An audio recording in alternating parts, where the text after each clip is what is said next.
एक शोधार्थी पिता ने अपने कलेक्टर पुत्र को आवेदन देकर किसी प्रयोजन के लिए अनुमति मांगने के संदर्भ को अपने फेसबुक पेज पर 3 जुलाई के एक पोस्ट में बहुत ही रोचक अंदाज में प्रस्तुत किया है।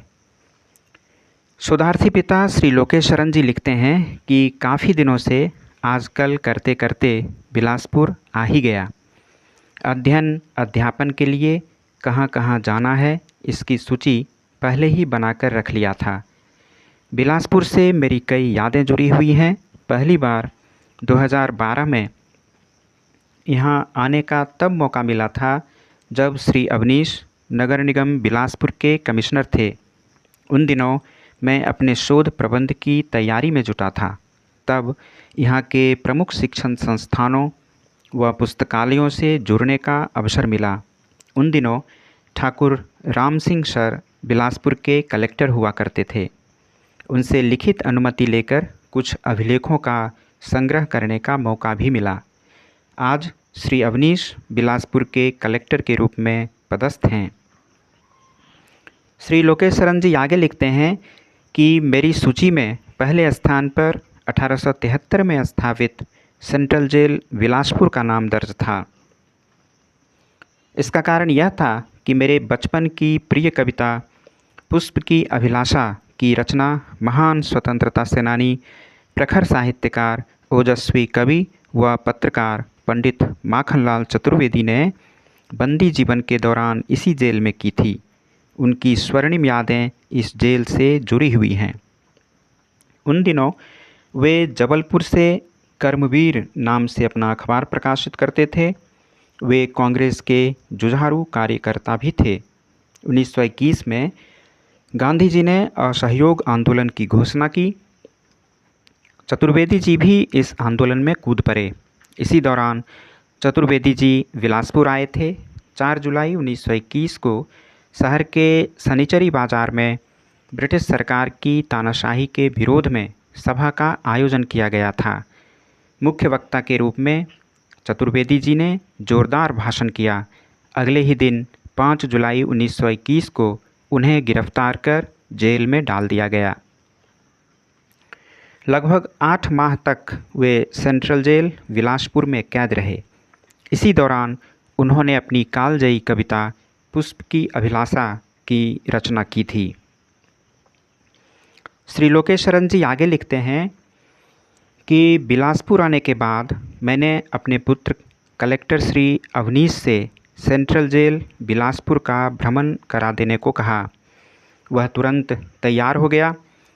मैंने कहा कि बगैर तुमसे लिखित अनुमति लिए मैं नहीं जाऊंगा। मुझे जेल के अंदर फोटोग्राफी भी करनी है। श्री अवनीश ने ठहाका लगाया और अपनी सहमति दे दी। फिर क्या था, उसके नाम और पदनाम से एक आवेदन लिखा। 1 जुलाई को उसके कार्यालय कक्ष में जाकर अपना आवेदन दिया। वहाँ भी आवेदन प्राप्त करने की तस्वीर देने में आनाकानी करने लगा। वह मेरे आग्रह को ज़्यादा देर तक टाल नहीं सका।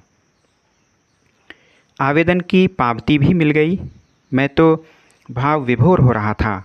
होता भी कैसे नहीं, एक शोधार्थी पिता अपने कलेक्टर पुत्र को आवेदन देकर किसी विशेष प्रयोजन के लिए अनुमति जो मांग रहा था। शाम में जेल सुपरिटेंडेंट का अनुमति पत्र मिला। 2 जुलाई को सेंट्रल जेल बिलासपुर पहुंचा। मेरे आने की सूचना जेल सुपरिटेंडेंट श्री खोमेश मंडावी सहित सभी स्टाफ को मिल चुकी थी। श्री मंडावी ने स्वतंत्रता सेनानियों की एक सूची उपलब्ध कराई जिन्होंने स्वतंत्रता संघर्ष के दौरान इस जेल में यातना भरी जीवन गुजारी थी। उन्होंने जेल के क्रियाकलापों की विस्तार से जानकारी दी। बंदियों को कुटीर उद्योगों का प्रशिक्षण व उनके उत्पादन कार्य, उनकी पढ़ाई लिखाई, वर्ग कक्ष के साथ साथ पुस्तकालय को भी देखने का अवसर मिला। बताया गया कि पुस्तकालय में 11,000 से अधिक पुस्तकों का संग्रह है। श्री लोकेश जी ने अपनी पुस्तक भारतीय राष्ट्रीय आंदोलन में काला पानी की ऐतिहासिक भूमिका सेंट्रल जेल पुस्तकालय बिलासपुर को उपहार के रूप में भेंट किया। श्री लोकेश जी दुख प्रकट करते हुए कहते हैं कि पंडित माखनलाल चतुर्वेदी की स्मृतियों को संरक्षित नहीं किया जा सका। जेल परिसर में उनकी कोई प्रतिमा भी स्थापित नहीं कराई जा सकी। जिस बैरक में रहकर उन्होंने बंदी जीवन व्यतीत किया था, जिस स्थान पर बैठकर पुष्प की अभिलाषा की रचना की थी, वे सभी स्थल ध्वस्त किए जा चुके हैं। बताया गया कि पुराने भवन धराशायी होने के कगार पर थे। इस कारण उन्हें वर्ष 2018 में तोड़कर वहां नए भवनों का निर्माण कराया गया है। श्री लोकेश जी संपूर्ण विश्वास प्रकट करते हुए कहते हैं कि जिला प्रशासन व जेल प्रशासन एक महान स्वतंत्रता सेनानी की स्मृति को पुनर्जीवित करने की दिशा में कारगर व सार्थक पहल करेगा, जो हमारी आने वाली पीढ़ियों के लिए प्रेरणादायक सिद्ध हो सकेगा। अपने फेसबुक पेज पर इस संदर्भ की कुछ तस्वीरों को उन्होंने प्रसन्नतापूर्वक साझा भी किया है।